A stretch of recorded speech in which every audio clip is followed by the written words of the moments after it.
Cette femme africaine n'avait ni armée ni armes. Mais, à elle seule, elle faisait trembler un empire. Son nom était Aminata, et son histoire a été volontairement effacée des livres que nous lisons. Pourtant, elle est l'une des figures les plus fascinantes de la résistance contre la colonisation. Imaginez une époque où la force brute semblait être la seule loi. Les empires européens débarquent sur les terres africaines, persuadés de leur supériorité, prêts à tout prendre.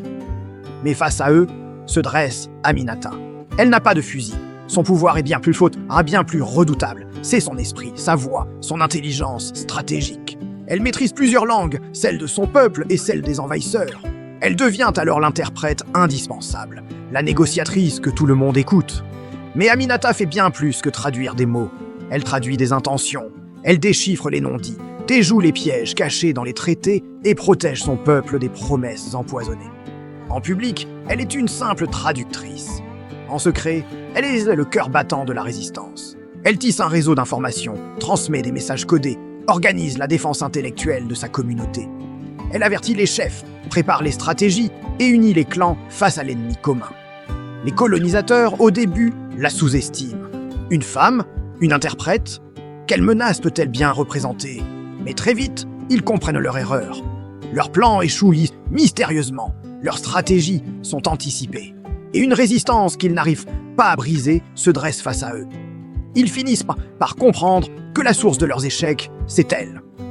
Un administrateur colonial écrira même dans un rapport « La rage au cœur ». Tant que cette femme parlera, nous ne pourrons jamais gagner. Sa langue est plus dangereuse que 1000 lances. Ils finissent par l'arrêter, espérant faire taire sa voix pour toujours en l'emprisonnant. Mais c'était trop tard. Le feu qu'elle avait allumé ne pouvait plus être éteint. Les idées creuses qu'elle avait semées avaient déjà germé dans l'esprit de milliers de personnes. Elle avait montré à son peuple que la résistance la plus puissante n'est pas toujours celle des armes, mais celle de l'esprit, de la culture et de la dignité. D'autres ont pris le relais, inspirés par son courage et sa vision. L'histoire d'Aminata nous rappelle une vérité essentielle. L'Afrique n'a jamais manqué de héros. Et beaucoup de ces héros, souvent oubliés, étaient d'acheter des femmes. Des reines, des guerrières, des intellectuels, des stratèges qui se sont battus avec les moyens qu'elles avaient. Leurs histoires méritent d'être racontées, célébrées et transmises. Est-ce que tu connaissais ce genre de récit sur les héroïnes africaines de la période coloniale?